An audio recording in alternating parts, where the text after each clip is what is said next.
What's in a boot? We get asked here a lot at Trojan, is there a difference between a $300 boot versus a $600 boot? Now, from the outside, they may look pretty similar. You may think they serve the same purpose and they do the same job, but this is far from the truth. There's a big difference when you break down all the parts about what you're getting out of your boot.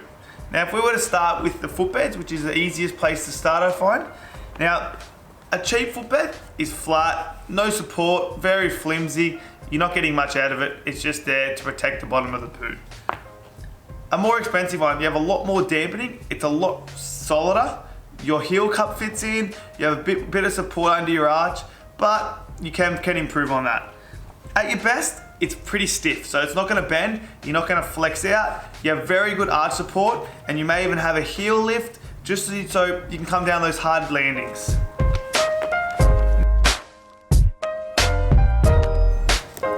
Next, we've got liners. Now, liners are one of the most important part since that's what's wrapping around your foot and that's you have the closest contact to. Now, when you start with a cheap liner, they're pretty flimsy. The internal lace is actually attached to this, so you don't get a good pull down into the boot. You don't get many features in the cheap one. When you go up, you have stiffening through the tongue, which gives you support. You might have a pull strap, which also allows your ankle to be really locked in.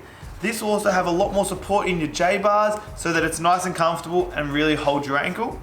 When you go into the top, this is where the features really come out. You can see the stiffness come right up the boot, so that gives the internal boot a lot of integrity. This has also got an EVA bed, so it gives you a bit of dampening under your foot with a lot of comfort. You also get little extras like these Velcro tabs, help keep your tongue in place so you're not getting it sliding around when you're on the mountain. Liners are important. I definitely look into making sure you have the best one.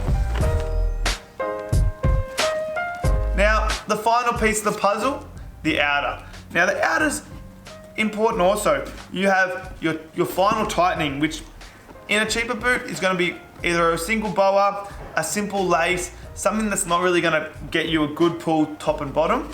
It's also quite a soft boot.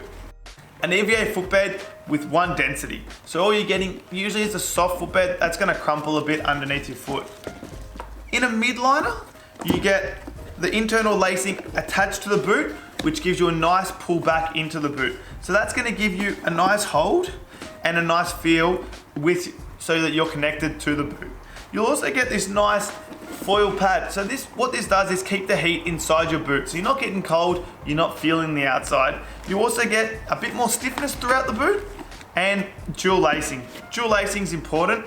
It means that when you have your boot done up, it's done up top and bottom, so you can adjust your lacing. If you like it tight around your toes, looser on your ankle, you have that ability. Now, what do you get when you spend a lot of money?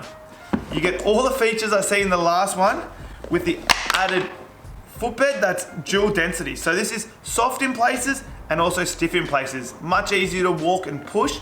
You get a lot more control out of it.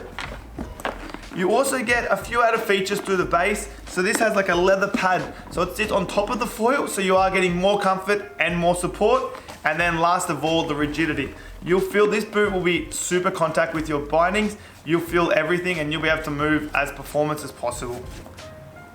Think about all this when you're buying your next boot, and it'll help you when you're on your days in the snow.